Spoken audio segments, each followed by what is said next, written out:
لا تعتادوا المشهد وما توقفوش كلام عن القضية دي بتاعتنا كلنا، وهنفضل لآخر نفس بندافع عنها. فلسطين في دمنا وفي قلبنا، وأطفالهم هم أطفالنا، وكلهم إخواتنا، وهنفضل ندافع عنكم لآخر نفس في حياتنا. هيوقفونا هنطلع تاني وهندافع، وهنفضل مقاطعين ومستمرين في مقاطعتنا. مهما حاولتوا مش هتنجحوا، احنا اللي هننجح، واحنا اللي هنخسركم كتير قوي، وربنا عليكم بجد، وحسبي الله ونعم الوكيل. يا جماعة اللي بيحصل ده بجد صعب قوي وحرام وكده، كتير كتير عن اللازم. بصوا مهما قلنا كتير كتير فعلا. انا متابعة الاخبار من اول ما بدأ الضرب، بقالهم حاجة و40 يوم ضرب متواصل، القصف مستمر، اطفال بتموت، ناس بتموت، الدنيا خلاص اتدمرت. في نفس الوقت انت جاي النهاردة السبت يوم 18/11/2023. انا كان بقالي فترة كده يومين 3 مش بسمع الاخبار، لاني كان بيجي عليا وقت، لاني كنت متابعة بقوة من اول ما اصحى لحد ما انام، بشوف الاخبار، بعيط، بنهار، ببقى مش عارفة اعمل اي حاجة في حياتي، بتخيل ابني في الاطفال اللي انا بشوفها. الموضوع صعب صعب بجد. قعدت شوية ما بشوفش الاخبار او متابعة من بعيد، النت كمان فيديوهات ضرب وقتل صعب صعب. انا نفسيتي تعبت، انهارت بجد، اللي هو لا عارفه انام ولا اكل ولا اشرب ولا اعمل اي حاجه في حياتي، وعلى طول بعيط وعلى طول تعبانه. فجيت النهارده بفتح على الاحداث، قلت كده اما اشوف الدنيا ايه. اول ما فتحت لقيت الصوره قدامي، ناس بتمشي من مستشفى الشفاء اللي احنا عارفينها، اللي هي كانت بتعالج المرضى، والضرب كان بيحصل، كان كله بيروح على مستشفى الشفاء دي. الاقي الدكاتره والممرضين والمرضى وناس مترصصه جثث في الارض ميته في العناية المركزة بقى، عشان طلعوهم من المستشفى. يعني ايه تروح تطلع الناس من المستشفى، المرضى اللي بيتعالجوا والدكاترة اللي بتعالج الناس فيها للدرجات دي؟ قبل كده نضرب مستشفيات ونوقفهم عن العمل، وسيارات اسعاف ودكاترة. صعب بجد. ليه كده؟ ده انت لو حد كافر بتشوف الاحداث دي، انت انسان بشر هتحس. مش للدرجات دي يا جماعة، باختلاف الأديان، كل واحد ليه ديانته، بس جوانا إنسانية. يعني احنا معلش مسلمين وبنشوف مثلا مسيحيين كانوا بيقفوا جنبنا واحنا بنقف جنبهم، دول يهود ودول ناس ظلمة وكفرة، وربنا ينتقم منهم، وحسبي الله ونعم الوكيل. في كل وقت بقول فيكم حسبي الله ونعم الوكيل، في كل صلاة على السبحة كلنا نقول فيهم حسبي الله ونعم الوكيل بجد. فأنا مش هقعد أقول وكلنا نقعد نقول فين العرب وفين مش عارف ايه. يا جماعة لازم حد يتدخل ويوقف الضرب ده، يوقف الحرب دي. حرام، الاطفال دولت ذنبهم ايه؟ يعني ذنبهم ايه جايين على وش الدنيا في بلد محبوس حريتها بقالها سنين، وبيطلعوا يلاقوا نفسهم في البهدلة دي؟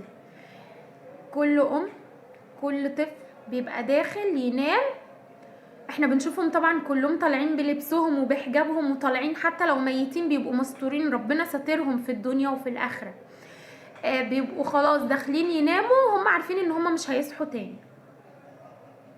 نلاقي قصف في البيت ده، يقع البيت بكل اللي فيه، وفي ناس تحت الانقاض مش عارفين يطلعوها، واطفال حضن بعض، واخوات بتنادي على بعض. طبعا انتوا عارفين يوسف بقى، والولد اللي هو كمال اللي اخوه قعد ينادي عليه، والام اللي كانت اطفالها ماتوا من غير ما ياكلوا، والحاجات دي. انا والله العظيم انا فضلت وقت كل ما ادخل اطبخ افتكر كل الاصوات دي في وداني في دماغي، اللي هو ببقى بعمل كده ومش مركزه في الاكل، كنت بحرق الاكل وببوظه، والاقي ابني بيقول لي ماما انا جعان، وادخل اعمل له اكل وافتكر الام اللي بتقول ولادي ماتوا من غير ما ياكلوا.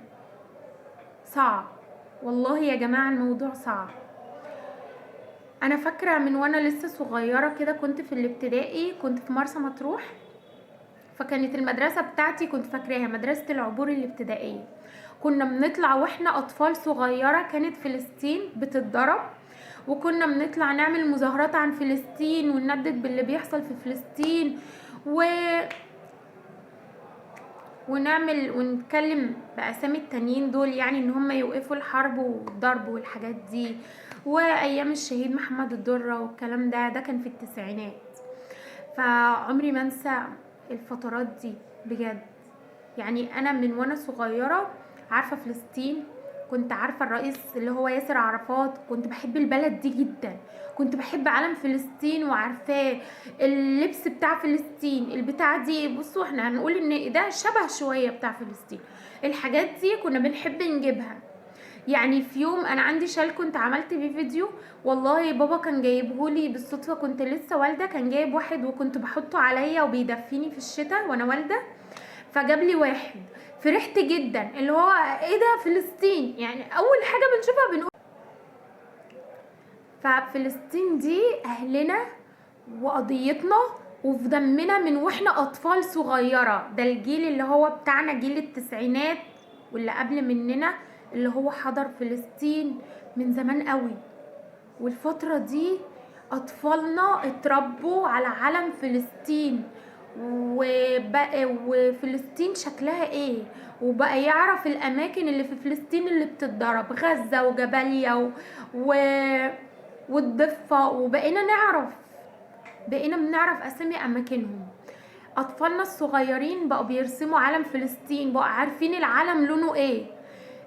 ابني واحنا ماشيين في الشارع عندنا في كذا مكان بيبقى معلق علم فلسطين، علم فلسطين يا مامي، واحنا ماشيين وبقى فرحان بيه جدا.